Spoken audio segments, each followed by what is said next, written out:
Gentlemen, you've heard time and again how mission critical it is to keep your testosterone level where it needs to be. Did you know that 1 in 4 men over 30 have low T levels and even experience downright hormonal imbalance? Well, this leads to all sorts of nasty symptoms that wreck your life. ED and low sex drive are the obvious ones, but also anxiety, brain fog, and even having a hard time making decisions. The association between low T and being an irritable pain in the ass is also well documented. It's scary stuff, and even if you go through the embarrassment, inconvenience, and expense to go to your doctor, you might not get diagnosed accurately. Worldwide, men's healthy sperm counts have dropped by 50% in the last 40 years, which is crazy. Hormonal imbalances and reduced testosterone levels are way too common. So, if you suspect this may be happening to you, what do you do? Well, I'm excited to introduce you to the newest supporter of the Mountaintop podcast, Let's Get Checked. When they contacted me, I was stoked immediately because their mission is to provide professional health testing for men that's easily accessible, and what's more, it's affordable, discreet, and fast. You don't have to go to the doctor at all, let alone fork over a copay. So how do you do it? Well, it's really easy. First, head to mountaintoppodcast.com/LGC for Let's Get Checked and order up your test online. It's delivered to you in a plain box, so nobody has to know about it, via next day delivery. Activate your test and collect your sample in the morning. Return it using the prepaid shipping label provided. When your sample arrives in the laboratory, confidential results will be available from your secure online account within 2 to 5 days. And once your results on 5 hormonal levels are available, they'll be reviewed by a real, actual physician. A nurse will then contact you for a phone consultation. That way, Let's Get Checked takes care of you from diagnosis to treatment without ever having to go to a doctor's office or a laboratory. Check it out for yourself. mountaintoppodcast.com/LGC. And hey, be sure to use Health25 at checkout to get an instant 25% off. Discreet, accurate, and affordable. Your health as a man is too important to pass this up. And with that, definitely don't pass up this upcoming episode, which is on the hero's journey. Stay tuned.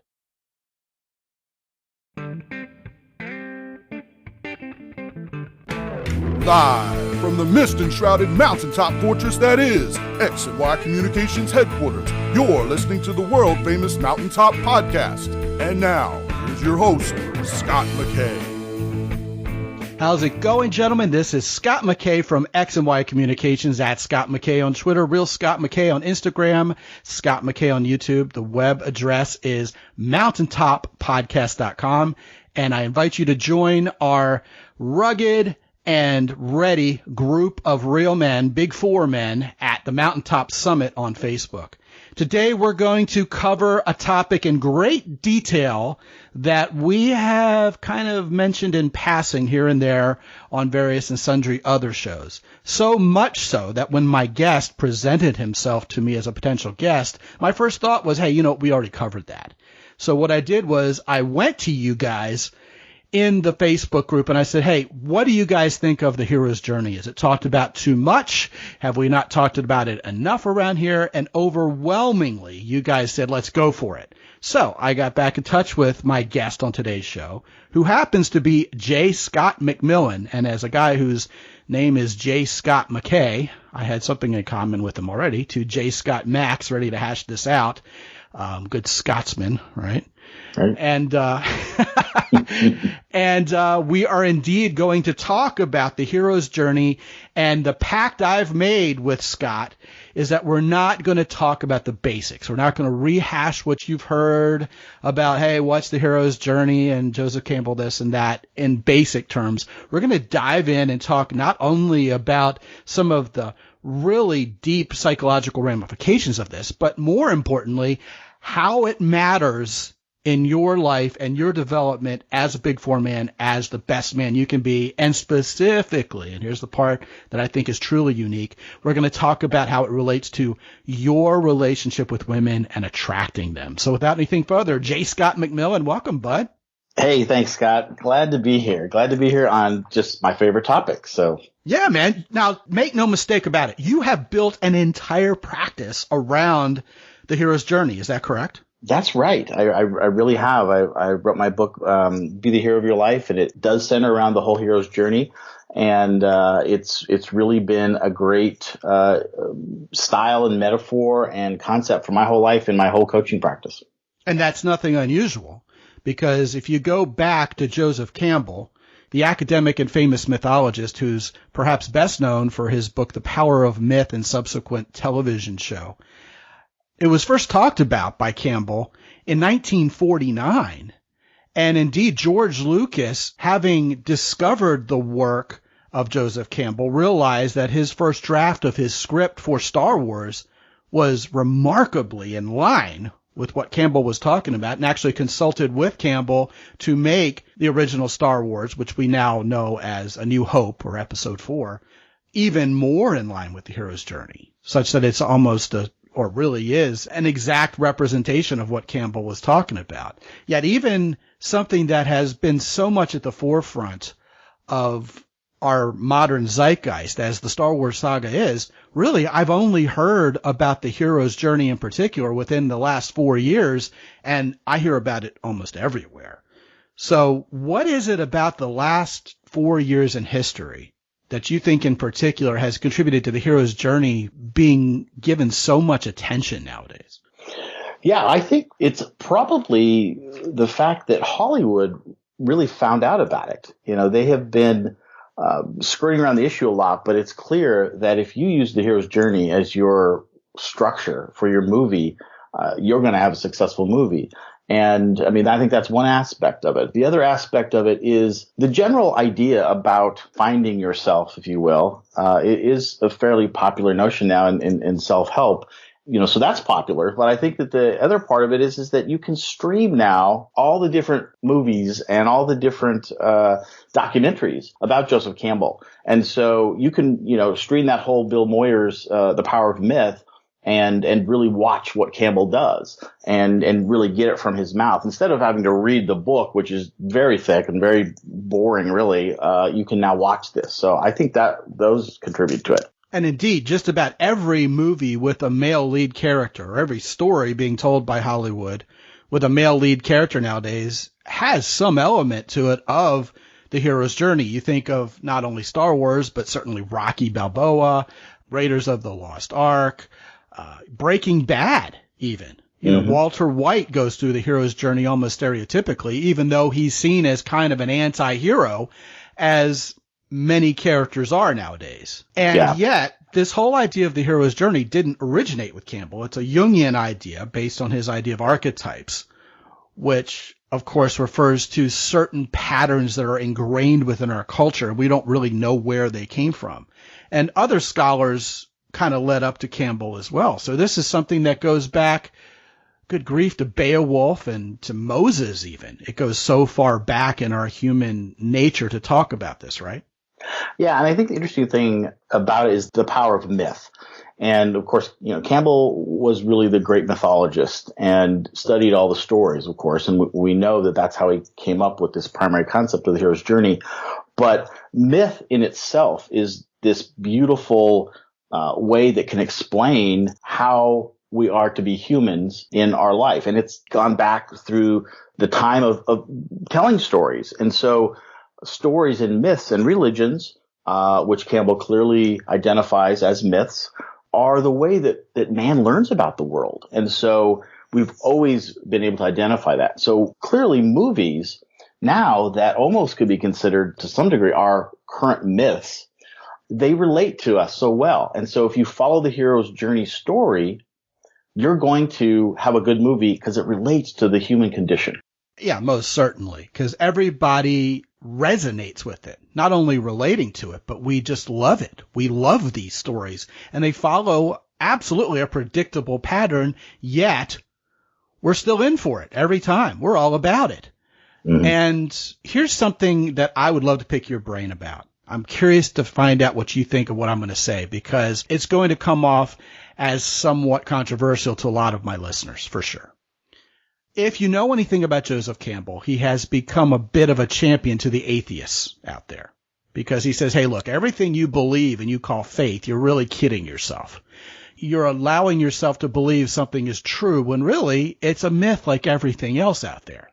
Before Jesus had 12 disciples, other people had 12 disciples. Before there was a story of Moses, other religions out there followed the same story. If you talk about Gautama the Buddha, if you talk about Muhammad the prophet, hey, you know what? It's all the same story. So you know what? Your religion is not really special. You're fooling yourself with a myth. And that has fueled the fire for atheists out there. I would argue that if there is one common myth that humans are so drawn to, it may actually instead point to the contrary, which is there is one common God out there. Now, we may be worshiping that God in different ways. Whether there's one way to worship that God that's better than the other allegedly mythological ways out there, that's another whole discussion to have. But what do you think about this idea of this common archetype pointing to the human quest to acknowledge something bigger, a creator, as it were? Yes. And clearly this was his main point, that myths allow us to understand the meaning of life and the meaning of the unknown parts of life. And so, interestingly enough, if the atheists are trying to say that Joseph Campbell is trying to prove their points, I would argue that he's absolutely not an atheist. And if you use the term atheist as in someone who doesn't believe in a higher power and believes that this is all we got here on earth, he believes in the spirituality and the nature of, the spirituality of nature, and that we're all part of nature and that God is within us. So, yes, he believes that religions, and the three great religions, if you will, are myths, and they are myths and story that help the people of the times when they were written, the scriptures or documents, that these were the way that they tried to understand the world. And the world was a huge mystery back then. They didn't have the science we have today. And so, this obviously is controversial because our society is primarily Christian based, and you've got these three major religions, and they're very tight in their columns, and they don't want to, think about the other religions. But Campbell clearly said that all the religions, all the myths, all the stories talk about the human condition, the nature. But the most interesting thing about that, it's how do they explain the unknown, right? And so you've got the old time Aztecs and the Egyptians that see this great sun up in the sky. Well, this sun clearly has these mystical powers. If the sun goes away, we die. You can't touch the sky. You can't touch the sun. So it must live in a different realm. Well, clearly it must be a god then. And so it would be something easily that you would worship. And so the myths and the stories of the time were trying to explain that and understand that. And so that's what I believe about that, and sort of how the atheists, view it. I get that they can kind of relate to it because Campbell is saying that Christianity is a myth in a story, but he clearly believes in this higher power connectedness. Yeah, you know what? As you're talking, I was reminded of the simple fact of it's very arrogant to believe we can put whatever God is in a box. Clearly, it's bigger than us. It created us. It created us without full knowledge of the universe. So whenever people try to say, hey, you know what? I have all of the answers and I'm sure of it, at the risk of offending certain people of certain faiths who are listening to this, even when we do adhere to a certain faith, we do well as human beings to show some humility towards that which created us or who created us. Because even if you believe in the inerrant word of the Holy Bible, for example, you still haven't been taught how to fix your pickup truck in it. There's still truth in there you don't have. And I know Emily and I, as we travel around the world, will fly, say, China Airlines, and they'll have exercises you can do. Tai Chi exercises you can do as you land. And wow, they work, but that's something that the Buddhists talk about a lot. And if you listen to the Hindus talk about chakras, there's something to the fact that you feel things differently in your head than you do in your heart, as you do in your gut or even in your balls, And there's an acknowledgement of that even in Western culture, even if it isn't directly attributed to the Hindu idea or the Buddhist of chakras. In other words, we have a gut feeling about something. We love something with all of our heart, et cetera, et cetera. So this whole idea of truth often gets attributed directly to what Joseph Campbell would coin a myth, yet there's truth associated with it, which, if anything, only leads human beings to feel the need to have faith towards something bigger, because that faith, no matter how you slice it, is required of us because we don't have the capacity as humans to comprehend it. We only know what we're given. And I think that offers a sense of awe and perhaps compassion towards that which we don't know on our part as humans, which perhaps makes the idea of the hero's journey all the more intriguing and fascinating to us as humans, because we are ourselves on a journey all through life, and it takes somewhat of the twists and turns naturally that the hero's journey does, doesn't it? And that's kind of what's led you to believe that there's something deeper and more practical there within the hero's journey that can help us be better men, right? Right. And it was interestingly, when I learned about the hero's journey, I was studying documentary filmmaking at the time, but I was also suffering through actually it was a relationship breakup, and I had been through divorce and breakups at different times. But this particular relationship, I just was really having a hard time, getting over it. And at the time I was journaling a lot and writing sort of free form just to kind of for therapy. And I came across the hero's journey, and I immediately saw the hero's journey as a parallel into my own life. And I actually, at the time, put my life into all the 12 stages of the hero's journey. And I understood myself better than I ever had before, because I used that rigor of, well, in stage 1, what was I doing in my life? And I related that to the movies that I saw, that the heroes, so the first stage is the ordinary world, right? So what was I doing before something happened in my life that had to call me to adventure and take my journey? And so I put my life into the 12 stages. That gave me such an understanding of myself that's what started this whole sort of liking and understanding and really diving into the hero's journey more. And now I've learned that not only is it great for ourselves, but it just helps us understand life, what life is, and the meaning of life and the unknown parts of it. So that's what I learned from it.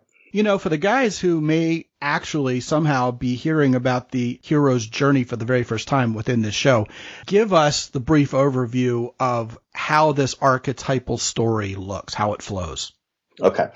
So I may jump back and forth when I'm talking about the mythology of it and then how it connects to our personal, but I'll try to keep them separate.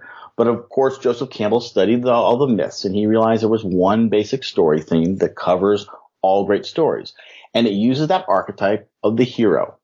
And of course, when we talk about archetypes and the Jungian archetypes, we're talking about this universal knowledge that we all have embedded in us, so that when we hear a archetype like the king, or the hero or the temptress, we generally understand what that means in our environment.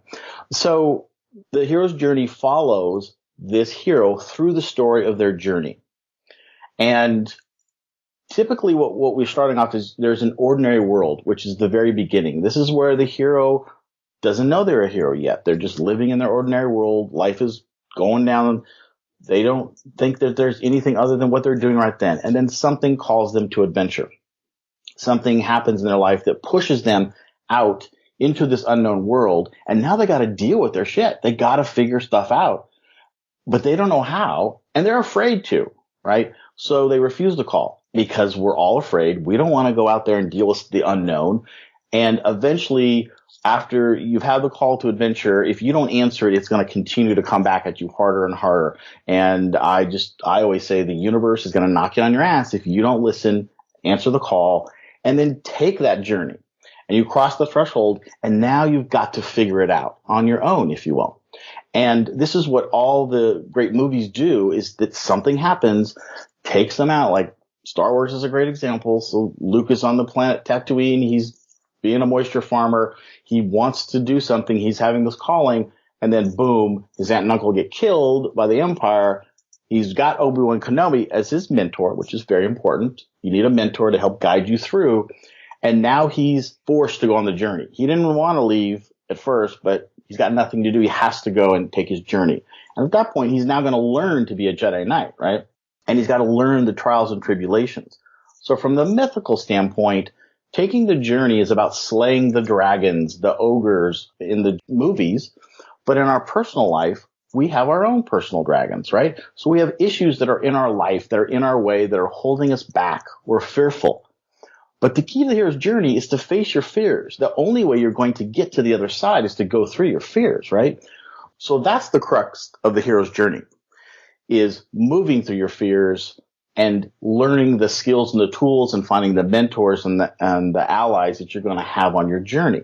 All the stories have that, and we all have that in our own life. And if you can look at movies and stories and try to interpret those in your own life at a very detailed level, like who were your mentors? Who were your allies that helped you through some of the hard times in your life? When you do this, it informs you of who you are now based on what you've been through and the decisions that you've made. And when you fully accept that and understand that your life is clearly the decisions and the situations and the journey that you've been on, at the end of that, when you find the treasure, which is for movies and for heroes, you've got the treasure of the gold, the treasure of the woman, the treasure of winning the battle, whatever it is. And for personally, it could be getting that new job. It could be getting that relationship you want. It could be getting the promotion. Whatever is out there that you're seeking to either overcome or to gain, you find the treasure. But the beautiful thing about the hero's journey is that that's only stage 9. You still have 3 stages left to get to the return to the final. And the key to the journey is when you think you've found the treasure, well, good luck. Guess again, you haven't. The universe is going to test you one more time on the way back to make sure that you really have learned your lesson and that you have secured that treasure. And there's a final battle right before you get to the very end. And once you've gone through that battle, now you've gone to stage 12. You've returned, and it's always a circle. You've returned sort of back to your ordinary world with the treasure and the knowledge and the skills that you've gained as you've gone through the journey. And then we go on another journey. And that's the essence of the hero's journey. So like when you've returned, it's like you're giving that salvation to the rest of the people who are depending on you to save the world, you know. Absolutely. Absolutely saving the world, right? And so that's the key in the movies. They're saving the world. But the metaphor is that you now bring back that knowledge and you're almost required now to become a mentor. Exactly. Yeah, this is the mentorship. This is the key. I've been through it. I've done this. Now it's not done in a cocky way, but it's like, hey, I've got some knowledge and some skills that I've learned. Let me now impart that into the world, into the village, to my friends, to my family, to whoever. That's the sequel to the first movie, is the original hero becoming the mentor to the next hero.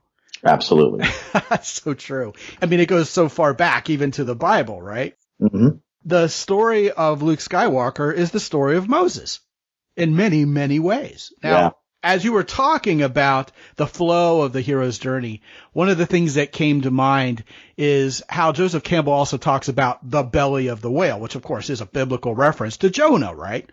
Right. The belly of the whale is something we in modern society don't have time for anymore.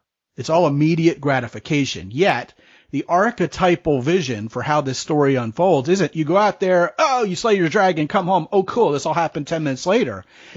There's a process.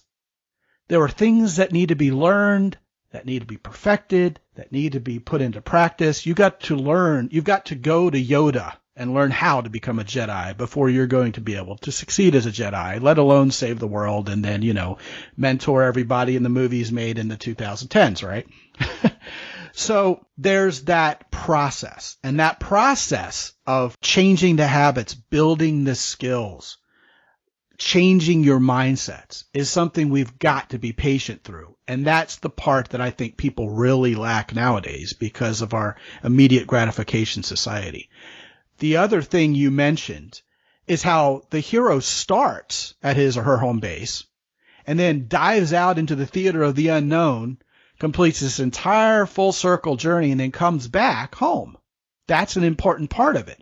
It is. And Joseph Campbell would talk about how there's this theater of the known, and you dive out into something that's completely unknown, figure it out, and deal with all the different trials and tribulations and meet all these people along the way who help you, and then come back and give back. And that's an integral part of the journey. Once we've succeeded in life, we can't just sit on our laurels and enjoy ourselves. we have to go leave that legacy. And I think that's a brilliant, brilliant thought. It is. And when you've gone through the journey, if you've ever had any doubts that you could be a mentor, that you could be a leader, it's probably because you haven't finished your hero's journey or one of them. Or haven't started it. Because, you talked about kind of how there's an impostor syndrome baked into the beginning, right? When one is still at home and thinking, you know what, I'm not the right person for this. Go pick someone else. Absolutely. And even if you've had the call, right? Even if, and in some stories, it's a calling, it's a knowing. It's just like, I know there's something more for me out there, but usually you're going to refuse the call. But it's like, who am I, to do this? But what's going to happen is the universe, once you've had the call, is going to build that up and ratchet it up and eventually knock you on your ass and push you out there, whether you want to go or not. And then you got to deal with it. But I think the interesting part of this is that you've got that imposter syndrome and you're going to get shoved out one way or the other into your journey. But by the time you go through the journey, you've learned the skills and you've gained the mentors.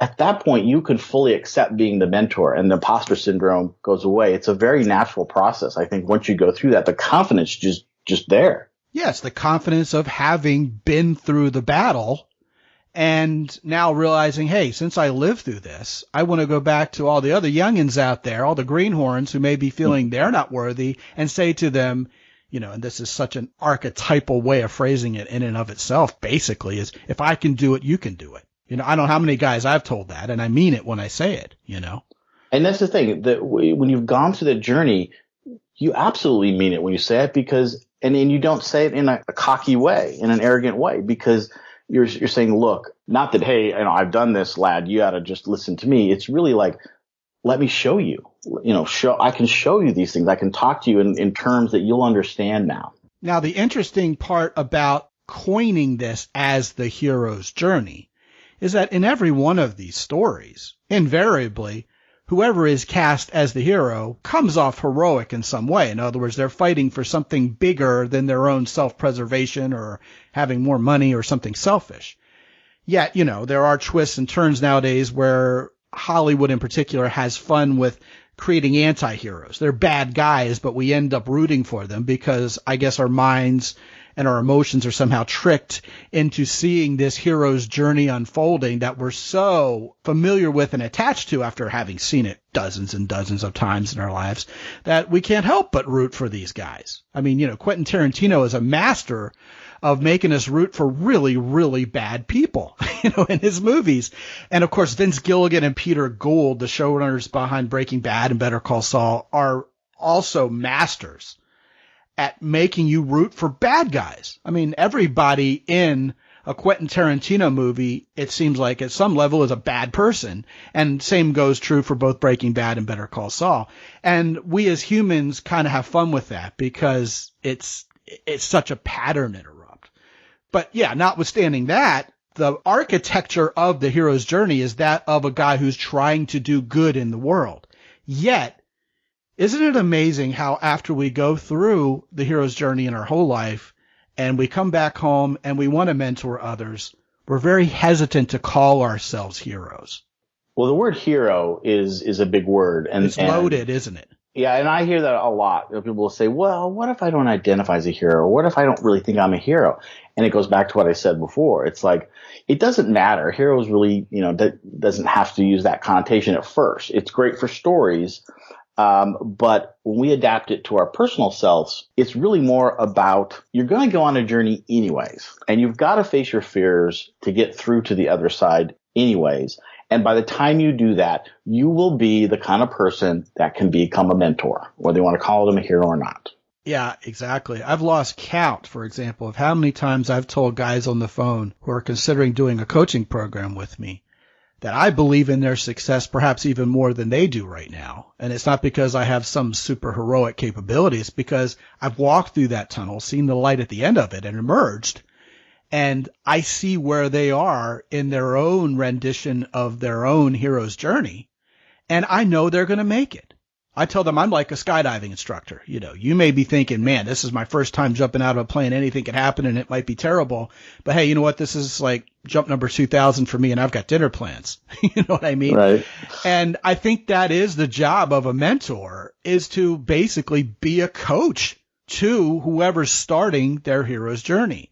And the beauty of Star Wars is you go back into the prequels and see Obi-Wan Kenobi go through his own journey before he was fit to be a mentor for Luke Skywalker. Yeah, I think that mentorship is built into the hero's journey. It's a core feature of the hero's journey, and all the movies have great mentors. Of course, you can just go down the list. Dumbledore and Gandalf, and of course Yoda, and on and on and on. But the interesting thing too is that during the hero's journey, when the hero has jumped into finally the journey part and they've crossed that threshold, they're going to meet people in their life that want to be mentors or think they can be mentors or allies, let's say.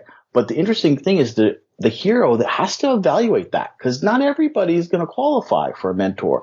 And so you just learn that, and you learn who's going to be on your side and who's not on your side. And that's part of the journey, is that you build that skill of who's going to be with me, who can I really trust, and who can I, not trust. And by the time you get through your journey again, that's what also makes you a great mentor, is that you've been able to identify what are good characteristics in how a mentor works and how they don't. That idea of the Force being with you is absolutely baked into Campbell's idea of the hero's journey. And indeed, as you're seeking to tap into that universal power, there are people who are going to try to derail you. Mm-hmm. Like the Emperor and Darth Vader in Star Wars, turn to the dark side, Mm-hmm. That is absolutely the template that the hero's journey is based on. And it's fascinating, isn't it? Because we as mere mortal humans can so resonate with that experience. You got damned if you don't, damned if you do decisions, which we see in all sorts of hero stories. And you got to make some decision rather than no decision. You're faced with it. You kind of just hope to God, literally, that you make the right decision. Sometimes there's a clear difference between good and bad, and it's a matter of sticking to your purpose, which is bigger and better and, dare I say, more benevolent than oneself, versus the selfish route, where you get all the riches and get all the girls and get to retire to a life of luxury and perhaps laziness. And a lot of that is built in to the hero's journey. And man, it's something we face as human beings constantly if we're actually out there in the real world. And the fact that the hero has to go above and beyond themselves, they have to do something for the greater good of the world. True heroes are going to do that. And again, I think it's built into the hero's journey. It's why we all can resonate with it, because by the time you go through those ordeals and those parts of the journey, you have the tools. Like you said, you have to make a decision one way or the other. Some are going to be, clear. Some you're going to have to just trust. And you're going to learn one way or the other. Well, was that a good decision or a bad decision? It's like the failures aren't failures. They're learning opportunities, right? They're plot complications in the hero's journey, basically. That's what Hollywood loves that. It's hearkening back to what you mentioned about that part right before the hero comes home, where he thinks he's won the prize, he thinks he's accomplished the goal, but there's another big challenge ahead. That's the plot complication, right? Yeah, and I think that actually is the most interesting part of the hero's journey for me, is that fact that after you think you have it figured out, you don't. And you better keep your eye on the ball. And that's where a lot of people drop the journey. They take their eye off the ball. They fumble. And they didn't get to the end zone.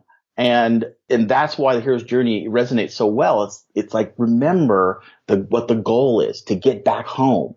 So don't get cocky. Don't take your eye off the ball. Be serious about it as you've got the treasure. You've got this thing in your hand, but make sure you bring it home. Yeah, persevering through all those failures. Abraham Lincoln losing so many elections before finally becoming president of the United States. Right. It's all part of the hero's journey. It's all baked in. Yeah, and then the other area that I'd be remiss if we really didn't talk about, and we've hinted around it, is this essence that something has to die in order to be reborn. Such a crucial part of the hero's journey, because as you're learning these lessons, and we haven't talked a lot about some of the Jungian stuff about the ego, but part of the ego during the journey has to die. And it has to die so that now the soul can take over the journey part. And so when you face parts of situations in your life and you just know that you're going to have to give up friends, family, possessions, and whatever, and they're hard decisions to make. But if you really know that you're on this journey, you're going to be prepared to give up and to let something die. So like a phoenix, can be rebirthed, right? And that's also part of the whole death and resurrection motif of myth and religion. And that's a very serious part of the hero's journey. Yeah, that's a point well taken.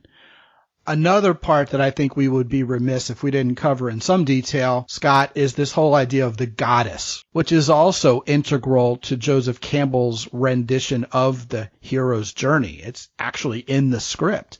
And of course, we love to talk about women around here. That's the central purpose of the show. And certainly a part of the journey for all the heroes listening to this show, past, present, and future, is getting the girl. And the goddess is talked about in terms of first being an enabler. Princess Leia has the key hidden within R2-D2 to rescuing the world and making everything okay again. And also, the goddess is portrayed as a temptress. Sirens, right? Who can shipwreck you. And on one level, that kind of plays with the idea of women being angels and demons at the same time, who can either bless us with pleasure or ruin us with hardship. And whichever mindset you have about women can be fed by this archetype. I'd love for you to talk a little bit more about your perception of what exactly Joseph Campbell was talking about in terms of this goddess. Well, the interesting thing is Campbell viewed, well, it wasn't even Campbell, but he viewed through study of mythology, is that women equal life. They give birth. They're the only way that we can come to life is through women. And so women are really put on this pedestal as the goddesses because they are the giver of life. And without women, we don't have that. Now, with that comes certainly this mysterious power they have over men, of course, right? And so you do have the sirens and the temptress that can sort of put one over on a man. But ultimately, there is this reverence for women. And yes, men have to be sturdy and they have to be strong and they have to go out and hunt and bring back, the food and be the protectors. And that true masculinity is born out of all those ancient myths, of course. But women are very sacred in a lot of different ways. And, we can't get there without them. They birth life and they want to make sure that whoever they are going to partner up with is strong and has the male masculine side. And you've got the female, the feminine side, which is the nurturing and creating life. Yeah, that relationship between the masculine and feminine is in fact archetypal and goes way back. Interestingly enough, you said some things I'm sure are going to trigger some of these guys out there. The key phrases like putting women on a pedestal and revering them.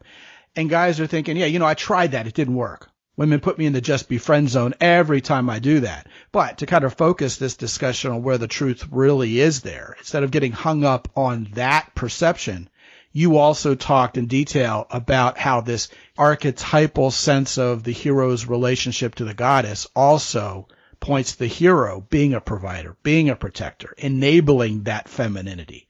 So yes, we appreciate, respect, adore that femininity. We do what we can to protect and provide for the women we love, and sometimes that's rendered as putting them on a pedestal and treating them like a goddess. But we are also doing what it takes to show power, to show worthiness, indeed to show heroism, right? Something bigger than us, the protection of the woman we love and indeed the children we love. How many times within hero's journey stories are the very children of the hero threatened by the bad guy? I'm going to go kill your wife and your family. And how does that chill us as men to hear that? Oh, my God. It always makes us really, really despise the villain who would utter such a horrible notion. Yeah, don't mess with, women say they're nurturing, but, the man is the protector. Don't mess with our family. Right. You are in for it. Right. So there's that balance. We're not just putting a woman on a pedestal and leaving her there and supplicating to her and begging her for attention. We're doing something to keep her on that pedestal despite that which around us environmentally might want to knock her down off of it. It's our pedestal. It's our family. It's those we love who we're protecting. And I think that's the key differentiation that guys can sense if they're up to the challenge, between I'm just begging women to like me because they're so amazing versus I'm taking an active role in helping a woman feel amazing. And I think we all agree at some point that if you're just putting women on the pedestal all the time, that's not going to work. That's not going to really get the women. No, right? It's not. Yeah, it's not going to get the women. And you have to stay in your masculine, because when you're in your fully masculine, the women in their fully feminine will connect to that. And so the friend zone, we know it doesn't work because you're not in your masculine, and you got to stay in those lanes. But part of that lane is to be reverent of what the women have and to understand femininity and know that it's different and it flows, and they're going to change their mind. They're going to do a lot of crazy stuff, but that's the true end of their femininity. Our true end is to be the sturdy, be the protector. And so that has been talked about in myths forever, and it still lives today. We don't have to slay a woolly mammoth with our bare hands, but we still have to live up to that archetypal representation as a man, even if we don't feel like a hero. It's amazing, really, when we keep our eye on the ball, like you said so eloquently earlier, that we can actually very easily be a hero to women. They'll view us that way, even if we don't see ourselves that way. Yeah. What a fascinating discussion, and so practical to our daily lives, which is what I was rooting for happening in this entire show. And Scott, J. Scott MacMillan, I want to point these guys to your book, Be the Hero of Your Life, which they can get their hands on not only from your website, but also on Amazon. So I'm going to point them to your site, which they can reach by going to mountaintoppodcast.com/JScott. JSCOTT. I like it. Yeah. And, you know what, just for good measure, if they put JSCOT, it'll point to the same place, although I find that improbable because even guys who've listened to this show for years and years still write me, hey, Scott, with 2 T's, which is fine either way. And I will also take your book and put it at the top of my Amazon influencer page, which guys can get to by going to mountaintoppodcast.com/Amazon. So, once again, go to www.mountaintoppodcast.com/JScott to find out more about J. Scott MacMillan and read a little bit more about what he has to say about the hero's journey and pick up a copy of his book, Be the Hero of Your Life. And if you just want to get straight to the book, go to mountaintoppodcast.com/Amazon. J. Scott MacMillan, I am so glad that you have made this the focal point of your practice, because I think you're doing something that indeed is heroic and makes the world a better place. So thanks for joining us today, man. Well, that's awesome. Thanks, Scott. I really appreciate that. And I loved getting into the depths of the hero's journey. So thank you. Yeah, man, that's what we love to do around here. Get past the surface and dive right in. And guys, if you want to get past the surface of your own life and dive right in and perhaps become a hero, even if you're saying to yourself right now, who, me? Well, you're not alone. I've said that. J. Scott MacMillan has said that. Every other guy listening to the sound of my voice right now, and then some, has said that. We all feel that imposter syndrome. We all doubt we're going to be able to make a mark in this world. We all doubt we're going to get the woman we really want. Yet, archetypally, it's inside us to do that. It's inside us to make that happen. That is how a life is well lived. And if you want to talk more about it, go to mountaintoppodcast.com, click the button in the upper right-hand corner, and talk to me for free for 25 minutes. That's how the ball gets rolling here. That's how we're going to put a plan of action in place to get you from where you are right now out into the world to become that hero of your own life and the life of the woman who will be in your life sooner than later. And I couldn't be happier to help you be a part of that. So go to mountaintoppodcast.com and talk to me for free for 25 minutes. And until I talk to you again real soon on the next episode of the Mountaintop Podcast, this is Scott McKay from X&Y Communications in San Antonio, Texas. Be good out there.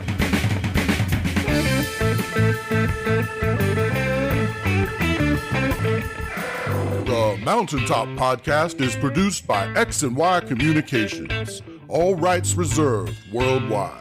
Be sure to visit www.mountaintoppodcast.com for show notes. And while you're there, sign up for the free X&Y Communications newsletter for men. This is Ed Roy Odom speaking for the Mountaintop Podcast.